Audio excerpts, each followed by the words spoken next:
నమస్తే. Welcome to hit TV. ఈ రోజు మనతో పాటు కిరణ్ శర్మ గురువు గారు ఉన్నారు. వారితో మాట్లాడి అనేక విషయాలు తెలుసుకునే ప్రయత్నం చేద్దాం. నమస్తే గురువు గారు. నమస్తే. అఖండ ఐశ్వర్యమస్తు.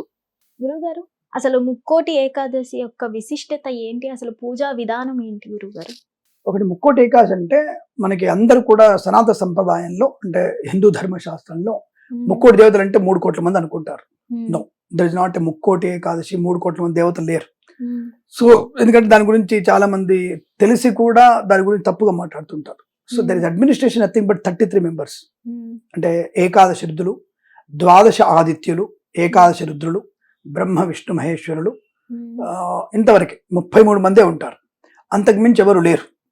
మరి 33 మంది ఉన్నప్పుడు మరి 33 కోట్ల మంది 3 కోట్ల మంది ఎలా వచ్చారు అని అడుగుతుంటారు చాలా మంది. There is a different of administration. ఇప్పుడు ఇక్కడ తెలంగాణ ప్రభుత్వం, ఆంధ్రప్రదేశ్ ప్రభుత్వం, భారతదేశ ప్రభుత్వం అంటారు తప్ప భారతదేశంలో 30 కోట్ల మంది 30 లక్షల మంది ఉద్యోగస్తులు అటువంటిది అనగా ఇప్పుడు అంటే ఇప్పుడు ప్రభుత్వం, ఇప్పుడు సపోజ్ ఆంధ్రప్రదేశ్ ప్రభుత్వం ఉంది అనుకుందాం. ఆ యొక్క అడ్మినిస్ట్రేషన్ లో క్యాబినెట్ మినిస్టర్ ఎంతమంది ఉంటారు? 35 మెంబర్స్, మాక్సిమం 50 కంటే దాటొద్దు. 35 మినిమం 35 ఉంటారు. మరి ఆ 30 మందే మొత్తం మన రాష్ట్రాన్ని మొత్తం వెళ్తున్నారా? రేవంత్ రెడ్డి గారి ప్రభుత్వంలో ఉన్నటువంటి 30 మంది మంత్రులందరూ కలిసి రాష్ట్రాన్ని వెళ్తున్నారు. అందరు మంత్రులు పోయి ఎంసీహెచ్ లో పనిచేస్తారా? అందరు మంత్రులు పోయి దేవాలయంలో పనిచేస్తున్నారా? అందరూ మినిస్టర్లు పోయి వాళ్ళ పనులు చేస్తున్నారా? అది ఒక శాఖ పెట్టుకొని శాఖ కింద మళ్ళీ డిఫరెంట్ క్యాడర్లు ఉన్నాయి కదా. మరి ఆఫ్టర్ ఆల్ నువ్వు పాలించి 6 కోట్ల మందికే నీకు 2 లక్షల మంది దగ్గర పెట్టుకొని మరి మీతో 2 లక్షల మంది ఎక్కడ ఉన్నారు సార్ అంటారు మళ్ళీ మీరు. So there is 2 lakhs members. అంటే మన దేశం మొత్తంలో నాకు తెలిసినంత వరకు 6,357 మంది ఐఏఎస్ ఆఫీసర్లు ఉన్నారు. మన దేశం మొత్తంలో 6,537 మంది దాదాపుగా 6,237 I think so. I'm not sure, please correct me. So అంటే 6,000 పై చెలుకున్నారు. దాంట్లో యాక్టివ్గా ఉన్నటువంటి వాళ్ళు 5,580 మంది దాకా యాక్టివ్గా ఉన్నారు ఐఏఎస్ ఆఫీసర్లు. అంటే మరి కేంద్ర మంత్రులు ఉన్న తర్వాత రాష్ట్ర మంత్రుల తర్వాత వాళ్ళు ఎందుకు, కలెక్టర్లు ఎందుకు? మళ్ళీ మీకు తెలుసో తెలియదో ఒక్కొక్క కలెక్టర్ కింద 2, అంటే దాదాపుగా 15,000 మంది అసిస్టెంట్ కలెక్టర్లు ఉన్నారు. మళ్ళీ 18,000 మంది డిప్యూటీ కలెక్టర్లు ఉన్నారు. ఇక్కడ మీ లెక్క చెప్తున్నా మీకు. నేను ఇది క్లారిటీ ఇన్ఫర్మేషన్ అబౌట్ దిస్.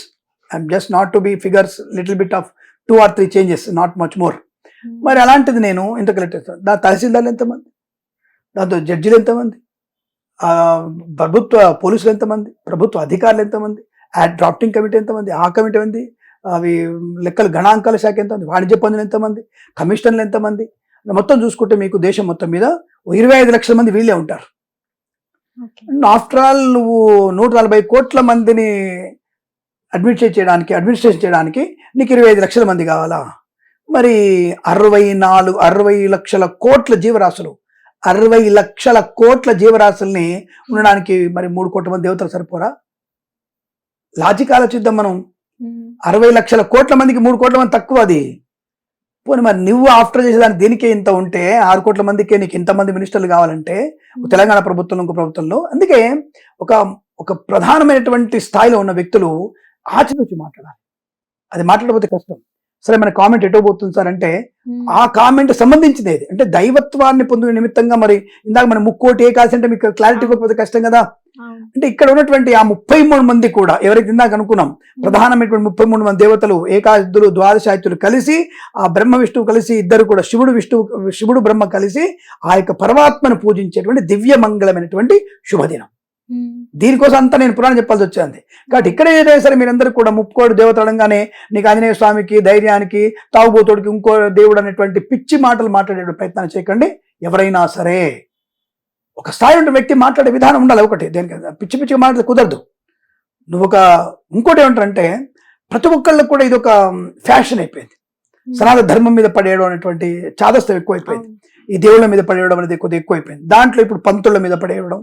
అంటే రాజ్యాంగం కూడా మాకు రైట్ ఉంది, బట్ ఆర్టికల్ 341 మీరు చూస్తున్నారు. దాంట్లో ఆర్టికల్ 15 చూసుకోవాలి మీరు. ఆర్టికల్ 15 ఏముంది? సమాజ నిర్మాణంలో సామాజికమైనటువంటి పరిపూర్ణటువంటి వ్యక్తిత్వం అందరికీ ఉంటుంది. ఒక ఎస్సీ ఒక బ్రాహ్మణుడు, ఒక బ్రాహ్మణ ఎస్సీని అనకూడదు, ఒక బీసీ ఇంకొక బీసీని అనకూడదు, ఇంకొక బీసీ అనకూడదు. అసలు అవయవం గురించి, శరీరం గురించి అసలు మాట్లాడకూడదు. Body shaping is a very crime. The nothing but equal to అది డిస్క్రిమినేషన్, అన్టచబిలిటీతో సమానం. అది తెలియకుండా మాట్లాడుతుంటారు. ఏదో మేము అట్రాసిటీ కేసు అయిపోతుంది. అట్రాసిటీ కేసు అయితే ఏమవుతుంది? 10 మంది ముందు నిన్ను అవమానంగా మాట్లాడితే, నీ కులం పెట్టి దూషిస్తేనే అట్రాసిటీ కేసు. నేను సైలెంట్గా వచ్చేసి తిడితే అది ఇద్దరు వ్యక్తుల మధ్య ఘర్షణ, అది దాని కేసు లేదు. తెలియదు చాలా మందికి ఈ విషయం. తెలియకుండా పోయి కేసు పెట్టగానే అయిపోద్ది అనుకుంటారు. Never, impossible. అది నిన్ను 10 మంది ముందు నీ కులాన్ని పెట్టి అవమానంగా మాట్లాడితే అది అట్రాసిటీ కేసు. అంతే తప్ప నీ దగ్గరకు వచ్చేసి నేను చెవులో పెట్టి మీ ఇద్దరు ఘర్షణలో తిట్టుకొని నువ్వు బాపునోడా అంటావు, నువ్వు మాదిగోడాని, నువ్వు మాలోడాని, నువ్వు బాపునోడా, నువ్వు రెడ్డిోడా అనుకుంటే అది కూడా కాదు. సరే, టాపిక్ ముక్కోటి ఏకాదశి. ఎందుకంటే ఇన్ఫర్మేషన్ మనకి వెళ్ళాల్సిన విషయం ఇది. ధార్మికమైనటువంటి విషయాలు చెప్తున్నప్పుడు సమసమాజ నవ సమాజంలో ఉన్నప్పుడు ప్రతినిధులు కానీ ప్రజాపతులు హిందువులందరూ ఓటేస్తేనే నువ్వు గెలిచావు. ఇతర వేరే చిన్న తరగతి ఉన్నటువంటి వ్యక్తులు కానీ చిన్న కానీ మైనార్టీస్ ఓటేస్తే నువ్వు గెలవాలా? అట్లయితే నువ్వు గెలవవు, ఇంపాసిబుల్. అది నువ్వు మొత్తం హిందువులందరూ ఓట్లు వేస్తే ప్రధానమంత్రి అయ్యావు, ముఖ్యమంత్రులు అయ్యారు మీరు, లేకపోతే మీరు ఎవరు అవ్వరు. బికాస్ ఆఫ్ మేజర్ పార్ట్ ఉన్నటువంటి వ్యక్తుల్ని తప్పుగా అంటే నువ్వు అందరం ఎక్కిన తర్వాత కింద నువ్వు మా యొక్క గోతులు తవ్వుతున్నావు అని చెప్పాల్సి వస్తుంది. కాబట్టి అందుకనే ఎటువంటి సామాజికమైనటువంటి వ్యవస్థలో మన టీవీ ద్వారా, ఎందుకంటే హిట్ టీవీ ఒక పవర్ఫుల్ ఛానల్గా ఉంది కాబట్టి ఇలా నేను దీని గురించి స్పష్టంగా చెప్తున్నాను. ఇక్కడ ముక్కోటి ఏకాదశి మళ్ళీ వచ్చేద్దాం. చాలా మందికి ముక్కోటి ఏకాదశి, వైకుంఠ ఏకాదశి వేరు అనుకుంటారు. రెండు ఒకటే. మనకి డిసెంబర్ 30వ తేదీకి వచ్చేటువంటిది. మనకి తిరుమలలో టికెట్లు కూడా దాదాపు అమ్ముడుపోయినాయి మనకి. అంటే అందరూ కూడా క్యూలు కడుతున్నారు ఆ విషయంలో. అంటే భగవద్ దర్శనం, ఆయన సర్వాంగమైనటువంటి స్మృతిలో ఉంటూ భగవంతుడు తన యొక్క శుభమైనటువంటి, అంటే ఒక అందరికీ కనిపించే దివ్యమంగళ రూపం, అటువంటి దివ్య రూపం మనకి వైకుంఠ ఏకాదశి, ముక్కోటి ఏకాదశి డిసెంబర్ 30వ తేదీ వచ్చింది. కాబట్టి ఆ రోజున స్వామి వారిని ఉత్తర ముఖద్వారంలో మనం చూసుకుంటే మనకి విజయం ప్రాప్తిస్తుంది, మరుజన్మ ఉండకుండా ఉంటుంది, సద్బుద్ధి కలుగుతుంది, 10 మంది కలిసిమెలిసి ఉంటాము, మతాలకి కులాలకి అతీతంగా ఉంటూ సర్వమైనటువంటి మానవాళిగా ఉంటామనేటువంటి భావనతో నమస్కారం చేసుకునేందుకు ఆ దివ్యమంగళ స్వరూపం మనకి ఉత్తర ముఖం ద్వారా కనబడుతుంది. అంతకుమించి ఏం లేదు. ఈరోజు విశేష పూజలు ఏముంటాయి? ఆ 33 మంది దేవతలు అనుకున్నాం కదా మనం స్టార్టింగ్ లో. 3 కోట్ల మందికి ప్రతినిధులు ఉంటాడు, 33 మంది క్యాబినెట్ దేవుళ్ళు అంటాం కదా.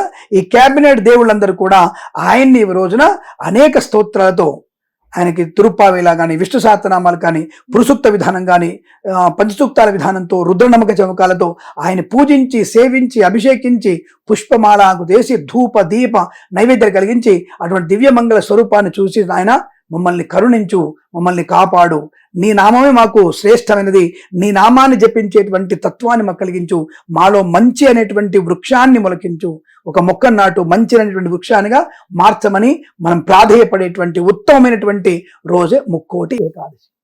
ఈ రోజు తప్పకుండా నక్తముగా ఉండాలి, అంటే ఏమి నిరాహారంగా ఉండాలి, తినకుండా ఉండాలి.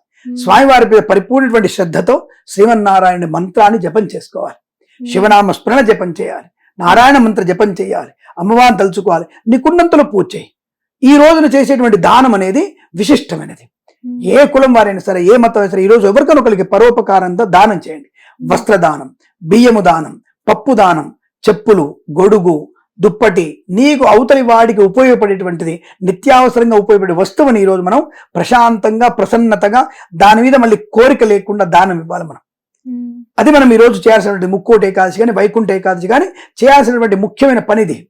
ఈ పనిని మనం ముందు తీసుకెళ్లి అందరికీ మనం సేవ చేసి, ఈ శరీరం ఉన్నది కాబట్టి పరోపకారార్థం ఇదం శరీరం, ఈ శరీరాన్ని 10 మందికి ఉపయోగించేటట్టుగా మనం తీర్చుకోవడానికి ఆ యొక్క శ్రీమన్నారాయణుడి యొక్క అనుగ్రహాన్ని పొందుకొని మరుజన్మ లేకుండా ఈ జన్మలోనే శాశ్వతమైనటువంటి శుభయోగాలు కలిగించుకొని శుభాన్ని మాత్రం చేసి అంతిమంలో మోక్షాన్ని పొందుకోవడం తపనతో చేసేటువంటి ఉద్యుక్తమైనటువంటిది పని, సర్వశ్రేష్టమైనది, ఆ పరమాత్మునికి ఇష్టమైనది ఈ యొక్క ముక్కోటి ఏకాదశి. ఈ ఏకాదశి కాదు, ప్రతి ఏకాదశి విశేషమైంది. ఇందులో ముక్కోటి ఏకాదశిలో ఇందాక క్యాబినెట్ ఉన్నటువంటి దేవుళ్ళందరూ కూడా 33 మంది వచ్చి ఆయన సేవిస్తారు. కాబట్టి ఆ సమయంలో మనం కూడా అక్కడ తెల్లవారుజామున ఉంటే ఆ దేవుళ్ళతో పాటు మనం కూడా ఉంటుంది. ఆ దేవుడు మనకు కనబడరు. స్టార్ టెల్లర్ అనే ఒక సినిమా ఉంది మనకి, వాళ్ళు మనకు కనబడకుండానే మనతో ఉంటారు. కాబట్టి వాళ్ళతో మనం కూర్చుంటే సాక్షాత్ శ్రీమన్నారాయణ మనం కూడా చూస్తుంటాడు. వాళ్ళు చెప్పేటువంటి మంత్రాలు ఆయన వింటూ మనల్ని కరుణ వహిస్తున్నటువంటి భావనతో పొద్దున్నే తెల్లవారుజామున లేచి ఆయనకు పూజలు చేసి, ఆయనకి ఏదైనా సరే పదార్థాలు, బెల్లము, అటుకులు ఏవైనా నివేదన చేసి ఆ ప్రసాదాన్ని స్వీకరించిన వారికి అనుకూలంగా ఉంటుంది. మరునాడు ద్వాదశి రోజున ఈ రోజు మొత్తం జాగరణ చేయాలి. ముక్కోటి ఏకాదశి మొత్తం జాగరణగా ఉండాలి. ఆ రాత్రి మొత్తం నువ్వు ఇచ్చినట్టుగా పిచ్చి పిచ్చి సినిమాలు చూసుకుంటూ అంటావా మామ అంటావా అటువంటి పాటలు కాకుండా సవ్యంగా శ్రీమన్నారాయణ అనుకుంటూ మాటలతో ఆ చరిత్ర చదువుతూ భాగవత, భారత, రామాయణాలు చదువుకుంటూ వాటిని పిల్లలకి నేర్పిస్తూ ఆ రాత్రి మొత్తం జాగరణ చేసి మరునాడు మళ్ళీ స్వామిని పూజించి పంచామృతములు అభిషేకించి వస్త్రము, యజ్ఞోపవీతము ధారణ చేసి ఆయనకి ఇష్టమైనటువంటి ధూపదీప నైవేద్యాలు పెట్టి అప్పుడు 10 మందికి అన్నదానం చేసి నువ్వు భోజనం చేయాలి. అంటే ఎక్కువ రాత్రి అయిపోయింది. జాగారం చేయాలని కొంతమంది మధ్యాహ్నం పడుకుంటారు అది చెల్లుతుంది అస్సలు పనికాదు. 24 గంటలు పనికాదు. సూర్యోదయం నుంచి సూర్యోదయం వరకు జాగరణ చేయాలి. అసాధ్యం అనుకున్న వారు పర్వాలేదు. ఇప్పుడు నక్తం అంటే పూర్తి ఉపవాసం అంటారు కొంతమంది. అలా ఏమి శాస్త్రంలో చెప్పబడలేదు. కేవలం ఒక జ్యేష్ఠ మాసంలోనే ఏకాదశి రోజున దానికి మంచినీళ్ళు తాగకుండా ఉండాలి. దాన్ని నిర్జల ఏకాదశి అంటారు. నిర్జల ఏకాదశి. నీళ్ళు కూడా తాగకూడదు. ఆచమనం మాత్రమే చేసుకుని నీళ్లు తాగాలి తప్ప నువ్వు నీళ్లు కూడా తాగకుండా అది నిర్జల ఏకాదశి ఒక్కసారి మాత్రమే ఉంది. మిగతా ఏకాదశిలలో నీకు ఒక పండు, ఒక గ్లాస్ పాలు, ఏదో కడుపులో ఉన్న అగ్నిదేవుడి కోసం నైవేద్యంగా భావించి ఒక పండు తినాలి తప్ప ఆ శక్తి ఉంటే దేవుడు పూజించేది, భజన చేసేది, గాత్రం రావాలిగా, స్తోత్రం చేసేటువంటి శక్తి రావాలిగా.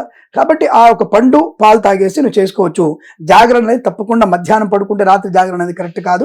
కాబట్టి ఈ 24 గంటలు కూడా సూర్యోదయం టు సూర్యోదయం వరకు మెలకుగా ఉంటూ నీ జీవితాన్ని మెలుకు గుంచుకుని అర్థం. అసలు నా జాగరణ ఎందుకంటే నీ జీవితం వెలుగుమయంగా ఉండడానికి ప్రతి క్షణం నువ్వు లేచి ఉండాలంటే అలర్ట్గా ఉండాలంటారు కదా ఇంగ్లీష్లో. నీ యొక్క జీవితం మొత్తం కూడా లేచి ఉండడానికి పడిపోయినటువంటి ఒక మంచి అవగాహన ఉండడానికి జాగరణ అంటే అర్థం అవుతుంది.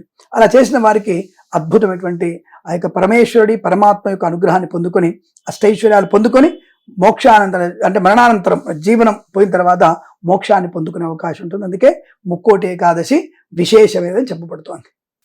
Thank you. శుభం. అఖండ ఐశ్వర్యమస్తు. నమస్కారం.